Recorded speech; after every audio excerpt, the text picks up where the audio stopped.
de mim mesma. Então, Luísa saía do corpo, né? E ela foi parar no meio de uma multidão de pessoas. E estava também lá a mãe rainha, Nossa Senhora, que falava aquela gente e chorava. Tanto que, tendo um ramo de rosas, né, no seu peito, né, no seu colo, no regaço dela, né, no colo, nas mãos dela, né, as banhava com suas lágrimas.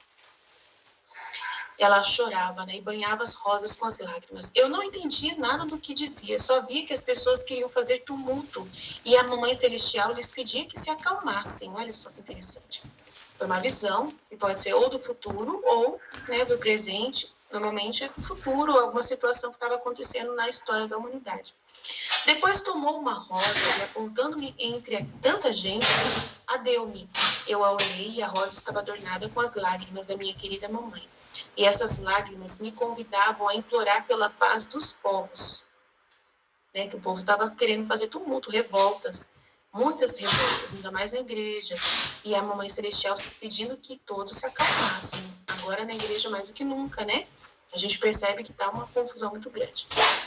Depois encontrei-me com meu doce Jesus e pedi-lhe pela paz dos povos. E ele atraiu-me a si e falou-me da sua santíssima vontade, dizendo: minha filha, a minha vontade contém a potência criadora. E assim como minha vontade deu vida a todas as coisas, assim também tem o poder de destruí-las. Agora, a alma que vive em meu querer tem também o poder de dar vida ao bem e morte ao mal. Em sua imensidão se encontra no passado, e onde há vazios de minha glória, ofensas não reparadas, amor que não me foi dado, ela enche os vazios de minha glória, faz-me as reparações mais belas e dá-me amor por todos. No meu querer se difunde ao presente, se estende aos séculos futuros e por toda parte, por todos me dá o que a criação me deve. Então, o que ele está querendo dizer aqui? Que a vontade divina, ela contém toda a potência da criação. Toda a potência da criação significa poder criativo, né, do projeto de Deus principal. É um decreto, a vontade divina é um decreto do que Deus planejou criar, como manifestar todo esse projeto dele em amor ao criar cada ser humano à sua imagem e semelhança e tendo o seu reino na terra, né? E em cada alma, o seu reino em cada alma e esse reino saindo de fora de cada alma em direção ao universo. Afora, para que todos pudessem ser, né, uma família humana unida com Deus no centro de cada um, sendo aquele que rege, a vontade que rege a todos, né? E assim como minha vontade deu vida, então, a todas as coisas, a toda a criação, o céu, a terra, todo o universo, assim também tem o poder de destruí-las. Agora, a alma que vive em meu querer tem também o poder de dar vida ao bem e morte ao mal. É muito sério isso, né? Que a alma que vive na divina vontade é uma alma que ela está totalmente unida com Deus, como lá em cima a gente leu. Uma alma que está totalmente unida com Jesus, né? E nesse processo em que ela está vivendo lá, totalmente unida com Jesus, aonde ela e Jesus se tornam, né, uma união única, né? Enquanto ele está na paixão, você está lá, né, revivendo os sentimentos dele que ele viveu e ofertando as próprias dores dele lá na paixão para a humanidade, né? Você está revivendo, ofertando como se fosse um sacerdote, né, de Santa Missa, ofertando cada sacrifício de Jesus nas 24 horas da paixão, no momento da revelação da paixão. Então, a alma que vive em meu querer tem também esse poder de dar vida ao bem e morte ao mal. Tá? Em sua imensidão se encontra no passado. E onde há vazios da minha glória, ofensas não reparadas, né, que são pessoas que não deram gratidão a Deus, ofensas que foram feitas contra Deus, que não foram reparadas por ninguém, amor que não foi dado a Deus.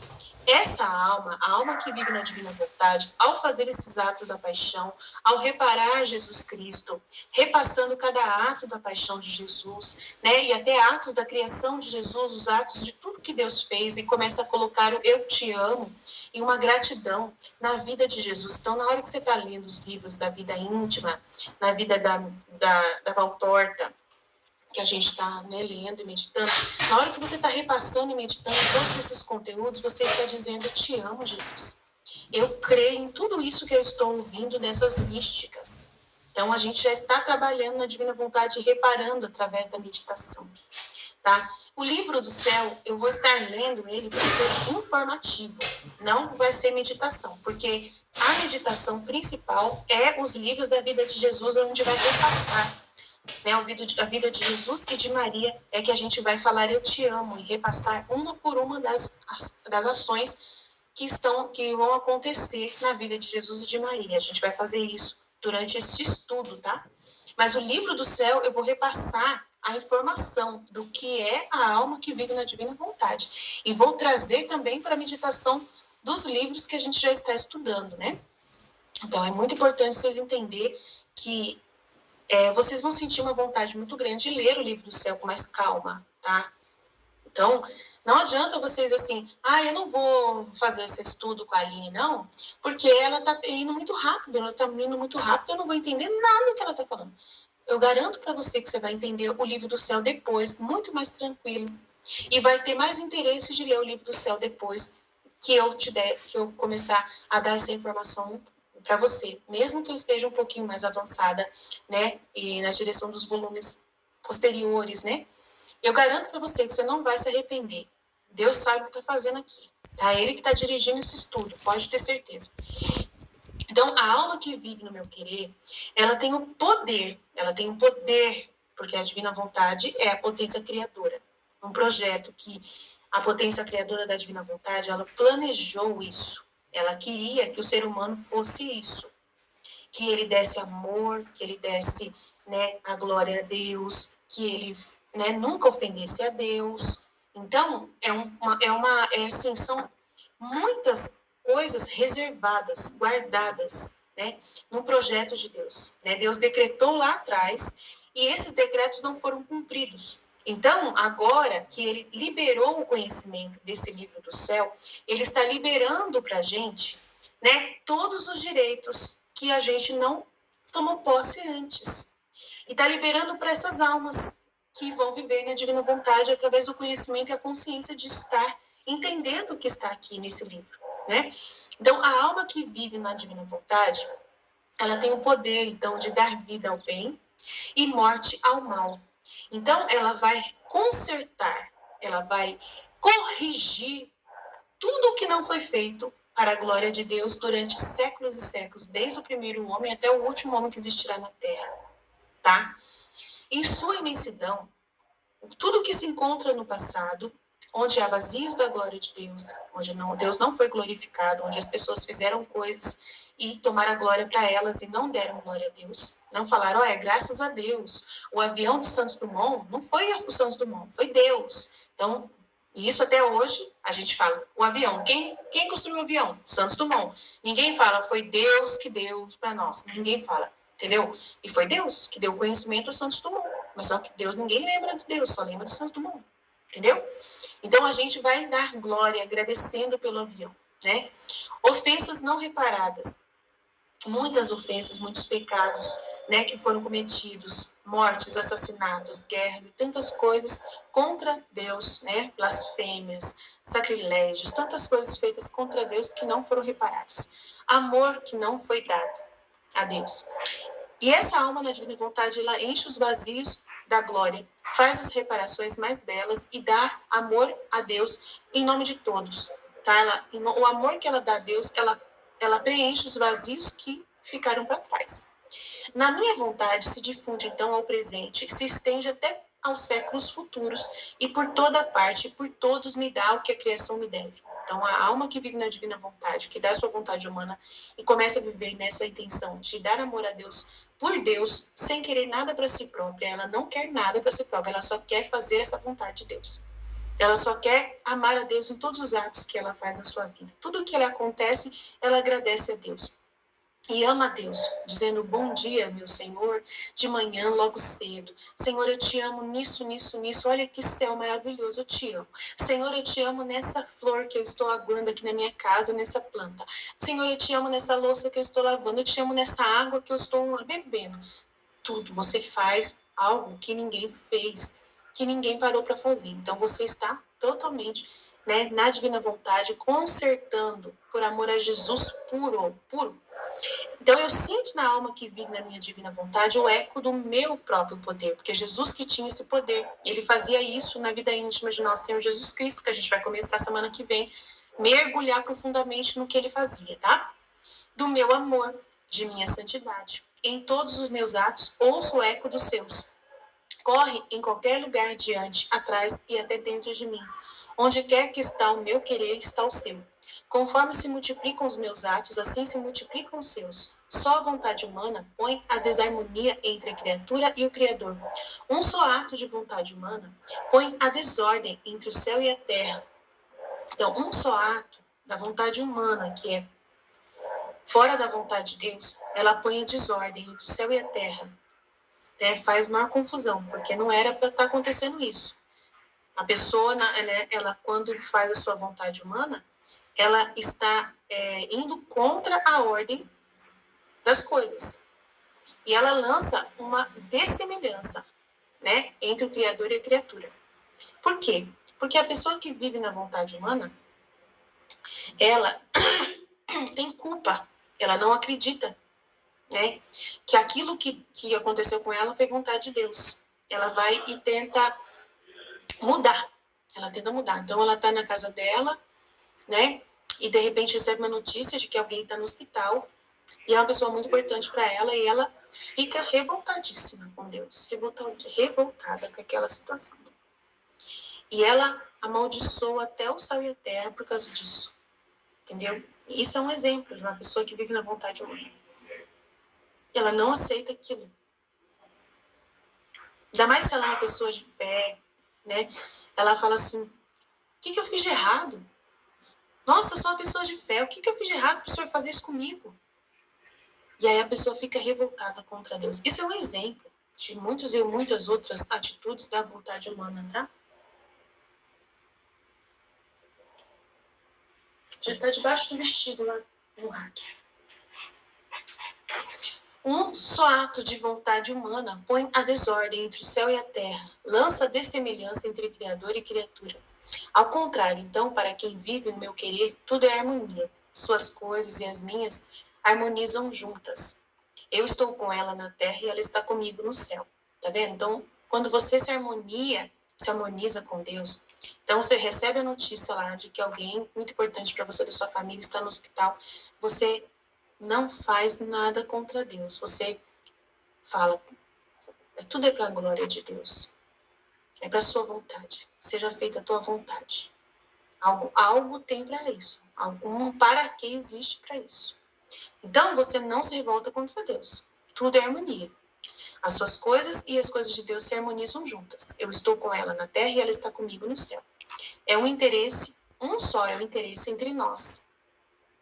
Uma é a vida e uma é só a vontade. Então, o que Deus permitiu, você não acha problema no que ele permitiu. Olha a criação, porque em nada se afastou de minha vontade. O céu é sempre azul estrelado. O sol está cheio de luz e calor. Toda a criação está em perfeita harmonia. Uma coisa é sustento da outra, né? Os animais, por exemplo. Os animais, ontem mesmo eu assisti os animais, né? A cadeia alimentar. É perfeito. Nenhum animal fica reclamando, brigando com Deus, porque vai morrer quando chega, né? O seu predador, né?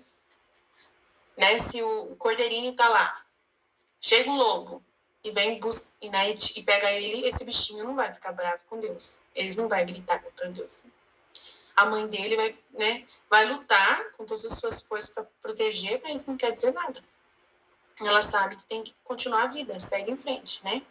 Continua totalmente, não perde nenhum traço da beleza, mas bem parece que cada dia surge mais majestoso, dando um doce encanto a todas as criaturas. Tal teria sido o homem se não tivesse se subtraído, se retirado do meu querer. E assim são as almas que vivem nele. São os novos céus, os novos sóis, a nova terra, toda florida, mas multiformes em beleza e em encanto. Aí no 14, o amor errante é rejeitado, dá em soluços de pranto. Então é bem resumido, tá, gente? Minha filha quer um refrigério, as minhas chamas. Quero desafogar meu amor. Então, novamente, ele está falando sobre desabafar, igual no primeiro trecho, tá? Porque o meu amor é rejeitado pelas criaturas, né? Porque ele faz uma coisa por amor. Essa pessoa que foi para o hospital é amor.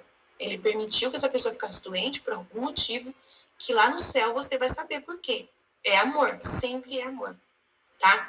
Mas o meu amor é rejeitado, porque a pessoa não entende, ela blasfema contra mim. Ela acha que eu estou sendo inimigo dela. Então, a vontade humana faz isso. Tu deves saber que eu, ao criar o homem, pus fora de dentro da minha divindade uma quantidade de amor que devia servir como vida primária das criaturas para enriquecer, para sustentar, para fortalecer elas e para a ajuda de todas as suas necessidades. Mas o homem rechaça este amor. E meu amor vagueia desde que o homem foi criado e gira sempre sem jamais parar. E meu amor é rejeitado por um e corre a outro para dar-se. Então, uma pessoa que blasfema contra Deus, ela não recebeu, e o outro, de repente, dá o amor para Deus, né? Então, o amor de um o amor é dado para um e é rejeitado. E vai para outro para se dar, mas é rejeitado também. E rompe em pranto. E assim que a incorrespondência forma o pranto de amor. Agora, enquanto meu amor vagueia e fica correndo para se dar o tempo todo para as pessoas, se vê um fraco, pobre, rompe em pranto e lhe diz: ai, se me fizesses andar por aí e me tivesses dado abrigo no teu coração, terias estado forte e nada te faltaria. Então ele vê uma pessoa fraca, super fraca, pobre, né? E ele chora, o amor de Deus chora, porque ele está disposto a dar tudo para essa pessoa de felicidade. Mesmo que essa pessoa não entenda, mas ele quer dar a felicidade para ela. Se uma pessoa vai para o hospital, tá? E aí lá no hospital, essa pessoa começa a agonizar, e na hora que está, né, no processo todo de agonia, aí chama toda a família para ver a situação. E aí pede perdão para todo mundo. Aquela pessoa que foi para o hospital, que você ama tanto, ela pede perdão para pessoas que ela tinha guardado muita mágoa mesmo. E aí ela nunca tinha querido saber de um padre, nunca quis confessar, nunca quis participar da missa. De repente, agora que ela está doente, ela chama um padre. Daí você fala, nossa, eu fiquei brava com Deus, porque ele permitiu que ela fosse para o hospital, mas ela perdoou. Ela perdoou, ela recebeu o sacramento, ela recebeu a confissão, ela fez a confissão. Nossa, que felicidade! Tudo o que eu mais queria aconteceu. Entendeu? Então, às vezes, você não entende, mas às vezes é nesse processo todo que acontece a graça da libertação e da cura e da salvação de uma alma. Às vezes a pessoa indo para o hospital, ela repassa a sua vida lá no hospital e volta para casa e muda algumas atitudes, se converte, você estava rezando por ela há muito tempo, você é uma pessoa de oração. E aí a sua mãe, seu pai vai para o hospital e lá acontece uma mudança no coração deles. Era justamente fruto da oração. Era a oração que você estava recebendo, né, o seu pedido. Entendeu? Então, tem que pensar desse jeito. É assim que Deus faz as obras dele, não é? Se vir outro e se levar com as culpas, parte sem soluços. Então, se ele vai a outro e vê que essa pessoa está cheia de culpa, se sentindo culpada, não se sente amada por Deus por causa de tanta culpa, como a Madalena estava lá no livro da Valtorta 248 lá, se sentindo culpada, que ela não tinha nem capacidade de falar que ama a Deus por causa, né, de achar que está sendo sacrílega ela falar que ama a Deus. Isso é culpa. A pessoa se levar a culpa e não amar a Deus. Aí a Nossa Senhora chama a atenção dela, né? Ai, se me tivesses dado a entrada em teu coração, não terias caído. Diante daquele outro, se vê arrastado pelas paixões, sujo de terra, o amor chora e soluçando ele repete: ai, se tivesse tomado meu amor, as paixões não teriam vida em você. A terra não te teria tocado. O meu amor te bastaria para tudo. Então, essa pessoa não seria apegada à terra, às pessoas humanas, né? Às paixões. Se ela fosse aproveitasse o amor de Deus que estava guiando por aí. Assim, em cada mal do homem, pequeno ou grande, ele tem um soluço e continua errante para dar-se ao homem. E quando no jardim do Getsêmani se me apresentaram todos os pecados diante da minha humanidade, cada culpa tinha um soluço do meu amor. Então, cada culpa da pessoa tinha uma dor do amor de Deus, por causa que ele estava tentando aplacar essa culpa, mas a pessoa deixou. Ela se fecha num casulo e não sabe que Deus a ama, que Deus a perdoa e tal, entendeu? Então, tudo isso acontece. Então, eu vou... É resumido, tá? Depois, se vocês quiserem ler o resto, vocês leem. A privação de Jesus e as penas da alma. Então, vamos lá.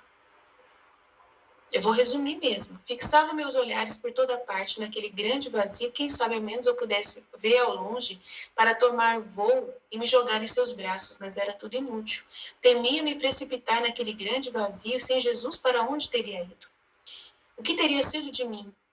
Tremia, gritava, chorava, mas sem encontrar piedade. Teria querido retornar ao meu corpo, mas uma força oculta me impedia.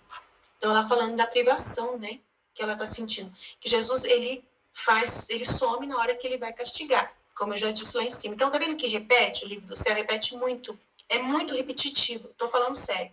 Então eu não vou ficar aqui me prendendo a parte por parte, como eu faço quando eu faço a meditação de um trecho só. Nesse estudo, eu vou dar uma base de informações para vocês depois, por si próprios, se interessarem em ler inteiro o trecho, tá bom? Aí vocês leiam o trecho com calma, porque tem a final de semana inteiro para vocês lerem e tirarem dúvidas sobre o trecho, tá bom? É uma apresentação. E aí, no final de semana, você dá uma lida, não custa nada você ler esses trechos, todos vocês lerem. Se você não quiser ler só esse resumo, você ouve com mais calma, né? E você já vai ter uma informação sobre o livro. O livro são 36 volumes, gente. Então, se esse estudo eu vou pegar e vou ler um trecho por vez, nunca vai acabar, vocês sabem disso. E vocês vão acabar desanimando. Então, eu tenho que dar informação para vocês, bem resumida, do que a Luísa já sofre no livro do céu e que é repetitivo. Ela vai falar isso milhares de vezes. Eu não vou tocar nesse assunto mais. Eu estou falando da privação que ela sente. Jesus deixava ela sozinha, ela estava na cama, a gente no volume 1, a gente vai falar sobre isso, vocês vão ouvir bastante coisa bem aprofundada do volume 1, que eu vou mandar os trechos aqui, meditados inteiros, aonde vocês vão saber como que a Luísa se sente, né, referente à privação. Ela fica privada, como assim? Ela está na casa dela, no quarto dela, sem poder sair da cama, e aí Jesus, ele vinha ficar com ela muito tempo, ficava bastante tempo com ela. Depois, ele começou a querer mudar, né, o sistema, como eu já disse, dela se transformar numa secretária da Divina Vontade, da filha da Divina Vontade, aquela que iria viver a plenitude da Divina Vontade. Então, ele precisava permitir para ela, né, que ela morresse para si própria. Como que era morrer ela, Luísa, numa cama onde ela só esperava Jesus, ela vivia só para Jesus, a vida dela era só Jesus. Ela casou-se misticamente com Jesus. Jesus falou assim: agora você é toda para mim. Quando eu chegar aqui no quarto, você tem que estar pronta para mim. Então ela ficava só ali, né, numa doença que a debilitava muito, ela não comia, vivia só da Eucaristia, né? Então ela não precisava de nada, de nada, de nada. Ela só ficava na cama, então ela não precisava de nada, nem de comida, nem de nada. Então, a única coisa que ela precisava era de Jesus, da Eucaristia, que ia todos os dias o padre ir lá levar para ela, né? Mas ela queria ver Jesus, ela estava acostumada e ele demorava para voltar. Então, ela sofria muito com a privação de Jesus, por causa dele sumir, porque ele era a pessoa a única que era a alegria dela, a única alegria da vida dela era ele. Quando ele aparecia, ela se sentia bem. Quando ele sumia durante dias, ela ficava... E ele queria, né, que ela morresse para isso. Morresse plenamente, aceitasse essa realidade, né, da vontade divina de que ela aceitasse esse sofrimento. Mas ela fala, ó privação do meu Jesus, como é impiedosa e cruel. E ela sempre pedia a morte, ela queria morrer muitas vezes, porque ele levou ela para o céu e ela experimentou lá o céu, sabia onde ela ia ficar no céu, a casa dela lá no céu, ela sabia tudo. Então ela queria voltar para o céu e ele não permitia, né? Ela tinha uma missão e tinha que cumprir a missão dela aqui na Terra. Então era muito complexo para ela, não era fácil, tá? A gente tem que compreender. Então ela fala assim, a mesma morte seria um nada diante de você, pois a morte não faz outra coisa que levar a vida eterna. Em troca, a privação vai fugir da mesma vida. Em troca, a privação que eu sinto, né, de você não aparecer, me faz fugir a vida. Mas tudo isso era nada ainda. Minha pobre alma, enquanto queria a minha vida, Jesus, a mim tudo deixava meu corpo para encontrá-lo, ao menos fora de mim, mas em vão. Melhor me encontrava numa imensidão, da qual a profundidade, a grandeza, a altura não se descobria o termo, fim. Fixava meus olhares por toda parte, então ela saía do corpo, mesmo quando Jesus não vinha pegá-la. Ela tinha esse poder de sair do corpo. E ela procurava Jesus em tudo quanto é lugar e ia para uns abismos. E ela não encontrava Jesus, né? E sem Jesus, aonde ele teria ido? Procurava Jesus para todo lugar, encontrava pessoas, ela não, sumia por aí e não encontrava Jesus, né? Então ela falava assim não é a natureza da alma sair de si mesma e não precipitar-se no centro do qual saiu. Esta pena dá tal espanto, temor, dor, que poderia chamá-la pena do inferno. Pobres almas sem Deus. Como fazem? Que pena será para elas a perda de Deus? Então ela saiu do corpo, né? E ficou suspensa entre o céu e a terra, num lugar, no abismo, onde ela não sabia. Então ela percebeu e sentiu esse estado doloroso em que ela se encontrou novamente em si mesma. E aí Jesus que trouxe ela de volta, tá vendo? Logo fez ver que tinha em seus braços uma pequena menina, mas de uma pequenez extrema. A menina agonizava. E enquanto parecia que morria, Jesus agora lhe dava alento.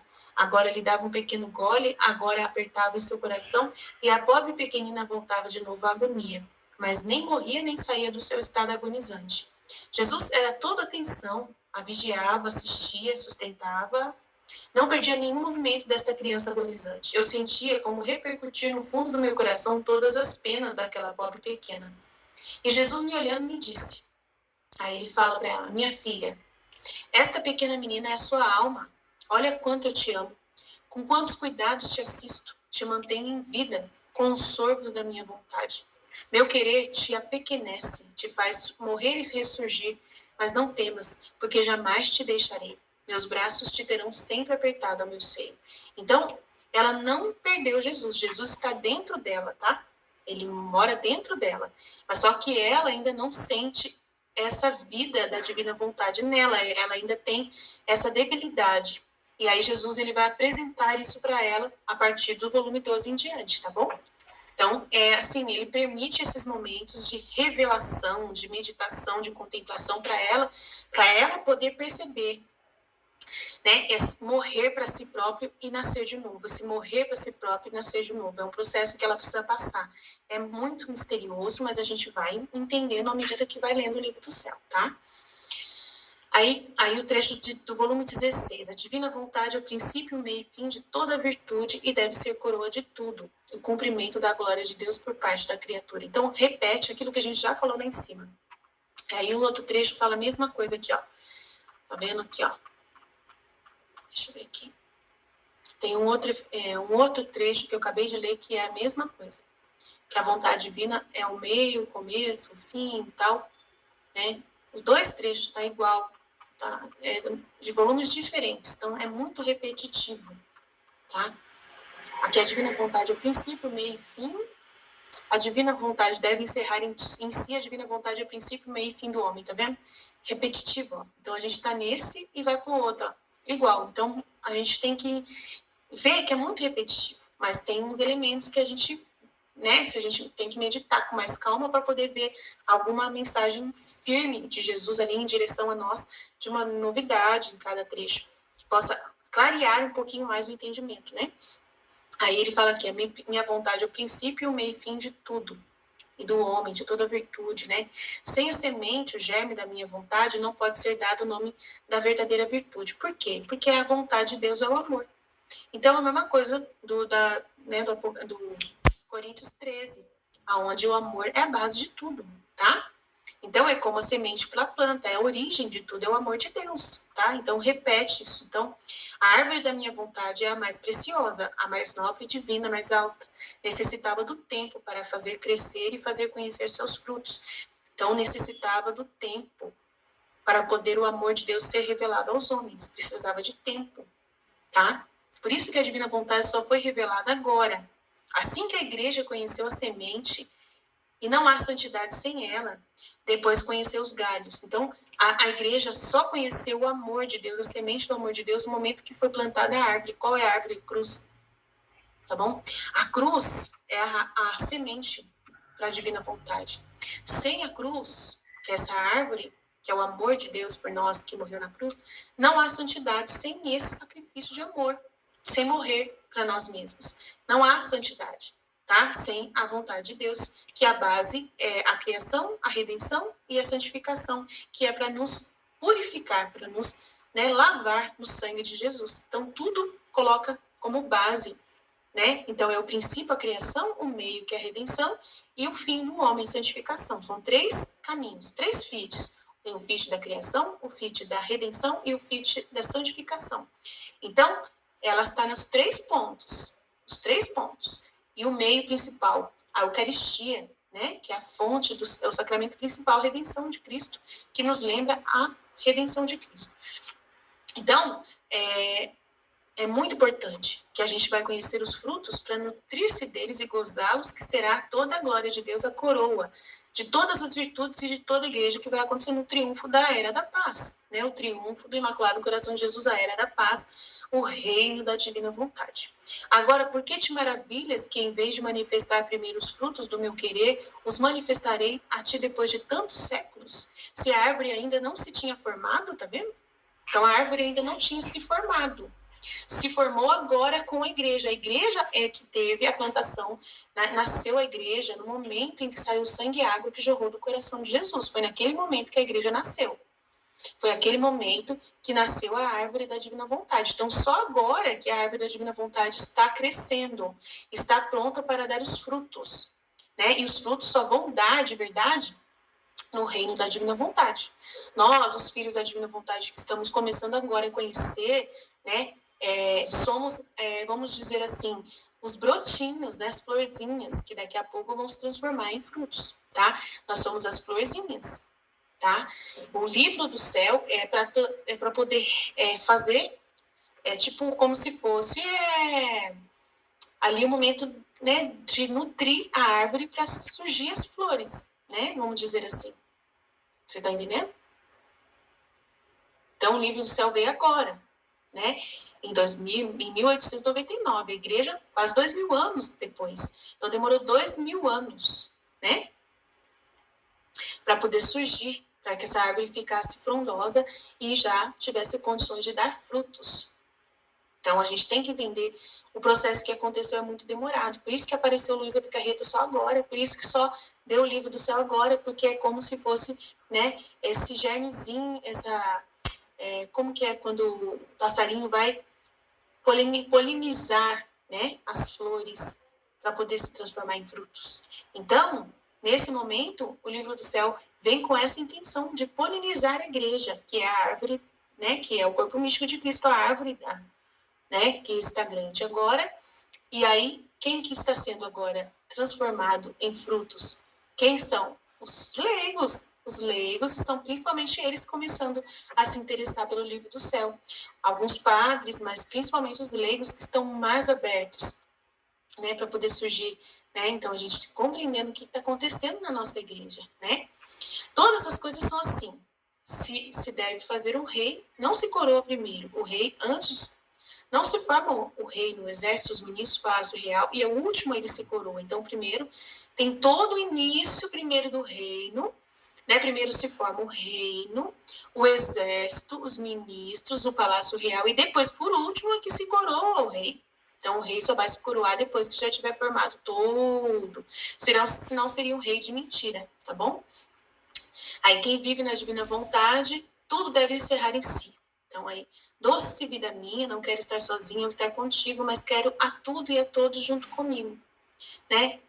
E aí ela já está falando, e a ti que juntamente comigo na interminalidade da tua santíssima vontade, onde eu tudo encontro, prostrado aos teus pés, todos juntos te adoramos, te agradecemos e te bendigamos. Ela já está rezando, né? Volume 17, ela já está mais aberta. Olha, meu amor, como são belas as suas obras, como o sol fazendo de seus raios braços.